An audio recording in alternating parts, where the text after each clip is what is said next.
Bonjour ou bonsoir, ça dépend où vous êtes. Bienvenue dans cette nouvelle vidéo. Aujourd'hui, on va parler de l'histoire de Jamal Musiala, un des joueurs talentueux du football mondial. Mais avant d'écouter son histoire, je t'invite dès maintenant à t'abonner sur notre chaîne pour ne pas rater les prochaines vidéos parlant sur les biographies des joueurs et des entraîneurs, les biographies des stars dans différents domaines. N'oublie pas aussi de laisser j'aime, partager cette vidéo et commenter. Si tu es fan de Jamal Musiala ou fan du football en général, veuillez s'abonner, partager cette vidéo et commenter.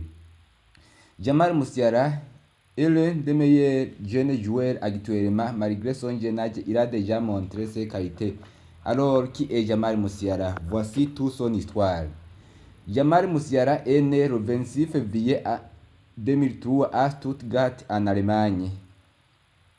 Il a 4 nationalités, à savoir la nationalité allemande, qui est également sa nationalité sportive, où il est né, la nationalité britannique, où il a grandi, la nationalité nigériane, le pays d'origine de son père, et la nationalité polonaise, le pays d'origine de sa mère. Jamal Musiala mesure 1,84 cm. Il a commencé à jouer au football professionnellement en 2019. Il joue notamment au poste du milieu offensif. Il peut aussi jouer comme un ailier gauche. Son pied fort est le pied droit. Commençons par le parcours junior de Jamal Musiala. Depuis 2008 jusqu'en 2010, Jamal Musiala jouait pour l'équipe de jeunes de TSV Rennes en Allemagne. Depuis 2010 jusqu'en 2011, Jamal Musiala jouait pour l'équipe de jeunes de Southampton FC en Angleterre. De 2011 jusqu'en 2019, Jamal Musiala jouait pour l'équipe de jeunes de Chelsea FC en Angleterre. De 2019 jusqu'en 2020, Jamal Musiala jouait pour l'équipe de jeunes du Bayern Munich en Allemagne. Jamal Musiala est né à Stuttgart en Allemagne d'un père nigérian et d'une mère allemande originaire de la Pologne. Jamal Musiala a grandi à Fulda en Allemagne. À cet âge seulement, Jamal Musiala et sa famille ont déménagé en Angleterre dans la ville de Southampton à raison de ses études de sa mère. Alors que Jamal Musiala parlait à peine l'allemand, il a choisi de retourner en Allemagne à l'âge de 16 ans, notamment à la suite de la complication qui s'annonçait avec le Brexit. Jamal Musiala a commencé à jouer au football dans l'équipe de jeunes de TSV Rennes en Allemagne. Il a commencé à jouer au football à 5 ans seulement, c'est-à-dire en 2008. Après avoir déménagé en Angleterre, Jamal Musiala a passé un an en équipe de jeunes de Southampton, mais son talent a attiré l'équipe de Chelsea où il a fait la partie majeure de sa formation, car il a passé 8 ans au centre de formation de Chelsea, c'est-à-dire depuis 2011 jusqu'en 2019. Le 4 juillet 2019, Jamal Musiala a rejoint l'équipe du Bayern Munich, qui est considérée comme la meilleure équipe d'Allemagne. Et Jamal Musiala était considéré comme l'un des futurs cracks du football mondial. À son arrivée à Bayern Munich, Jamal Musiala jouait pour les équipes de réserve de Bayern Munich, mais en raison de ses performances très convaincantes, il a rapidement gravi les échelons.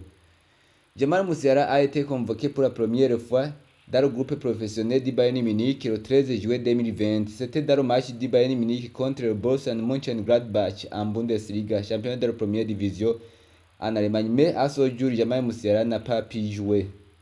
Le 20 juillet 2020, Jamal Musiala a joué son premier match en tant que joueur professionnel. C'était dans le match du Bayern Munich contre Fribourg. À ce jour, Jamal Musiala est devenu le plus jeune joueur de l'histoire à jouer pour le Bayern Munich.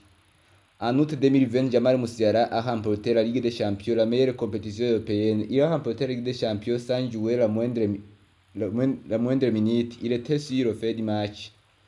Le 18 septembre 2020, Jamal Musiala a marqué son premier but en tant que footballeur professionnel. C'était dans le match du Bayern Munich contre le Schalke 04 en Bundesliga. À ce jour, le Bayern Munich a gagné 8 buts à 0. Pendant la saison 2020-2021, Jamal Musiala a reçu plus de temps de jeu et il a réalisé des performances incroyables en marquant des buts et en offrant des passes décisives à ses coéquipiers. Le 3 novembre 2020, Jamal Musiala a joué son premier match en Ligue des Champions. C'était dans le match du Bayern Munich contre Red Bull Salzburg de l'Autriche. Le 23 février 2021, Jamal Musiala a marqué son premier but en Ligue des Champions, qui est la meilleure compétition européenne. C'était dans le match du Bayern Munich contre Lazio Rome d'Italie. À ce jour, Jamal Musiala est devenu le plus jeune buteur de l'histoire du Bayern Munich en Ligue des Champions dans la phase d'élimination directe. C'était en huitième de finale de la Ligue des Champions. Dans le mois de mars 2021, Jamal Musiala a signé son premier contrat professionnel au Bayern Munich qui s'étendrait jusqu'en juillet 2026. Pendant la saison 2021-2022, Jamal Musiala a joué beaucoup de matchs. Il a joué 40 matchs en toutes compétitions confondues. En 2021, Jamal Musiala a fini à la 3e place dans le prix du Golden Boy, le trophée organisé par le journal Tuttosport, qui est le journal italien. Ce trophée du Golden Boy récompense le meilleur jeune joueur de moins de 21 ans de l'année. Lors de la saison 2022-2023, Jamal Musiala est devenu titulaire indiscutable au Bayern Munich et a réalisé des performances très impressionnantes. En mai 2023, Jamal Musiala a marqué le but très décisif contre le FC Cologne lors de la 34e journée de la Bundesliga. Ce but a permis au Bayern Munich de remporter la Bundesliga pour la 33e fois le championnat d'Allemagne ou la Bundesliga. La saison au Bayern Munich, la saison n'a pas été bonne. La saison 2023-2024 n'a pas été bonne pour Jamal Musiala parce qu'il a subi de nombreuses blessures, ce qui a handicapé ses bonnes performances. Au Bayern Munich, Jamal Musiala est un joueur clé et un titulaire indiscutable.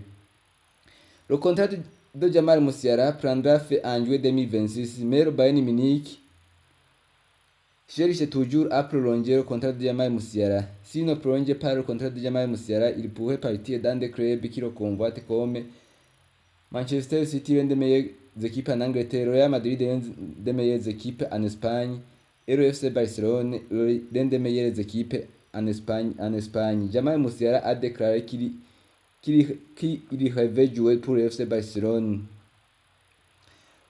Jamal Musiala en équipe nationale. Jamal Musiala possède la double nationalité. Il était éligible de représenter l'équipe nationale d'Angleterre surnommée Freelands ou le Trou à Lyon, ou l'équipe nationale allemande surnommée National Mannschaft. Parce qu'il a passé une grande partie de son enfance en Angleterre, il possède la nationalité anglaise et la nationalité allemande où il est né. Jamal Musiala a été convoité par les deux fédérations du football, l'Angleterre et l'Allemagne. Ces fédérations voyaient Jamal Musiala comme un des futurs cracks du football mondial. De 2016 jusqu'en 2017, il a été sélectionné dans l'équipe nationale d'Angleterre de moins de 15 ans. En 2018, Jamal Musiala a été sélectionné dans l'équipe nationale d'Allemagne de moins de 16 ans. Pourtant, cela n'aura pas empêché de continuer à être sélectionné avec l'équipe nationale d'Angleterre de moins de 16 ans et de moins de 17. C'était en 2018 jusqu'en 2019. En novembre 2020, Jamal Musiala a été convoqué pour la première fois en équipe nationale d'Angleterre des espoirs. Il a joué son premier match avec les espoirs anglais le 13 novembre 2020 contre les espoirs andorrais.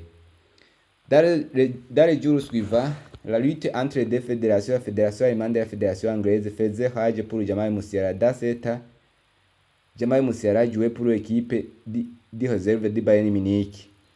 Après beaucoup de discussions entre le club de joueurs et des fédérations, le 24 février 2021, Jamal Musiala a affirmé qu'il a décidé de représenter l'équipe nationale d'Allemagne, surnommée National Mannschaft. Après avoir affirmé qu'il a choisi de représenter l'équipe nationale allemande, il a été convoqué en équipe nationale allemande au début du mois de mars 2021.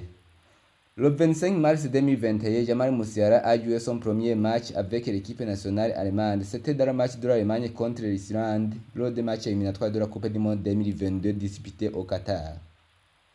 Le 23 juillet 2021, Jamal Musiala a joué son premier match à l'Euro 2020 disputé dans le mois de juillet 2021 à cause du Covid-19 ou coronavirus. À ce jour, Jamal Musiala est devenu le plus jeune joueur a joué un match dans un grand tournoi à 18 ans et 117 jours. Le 10 novembre 2022, Jamal Musiala a été convoqué en équipe nationale d'Allemagne pour participer à la Coupe du Monde 2022 disputée au Qatar. L'équipe nationale d'Allemagne a été éliminée en phase de groupe. Le 7 juillet 2024, Jamal Musiala a été convoqué pour participer à l'Euro 2024 disputé en Allemagne. Dans cette Euro, Jamal Musiala a joué tous les matchs. Il a été un des joueurs clés de cette équipe. Malgré son jeune âge, Jamal Musiala a déjà remporté tous les trophées que le Bayern Munich joue pour.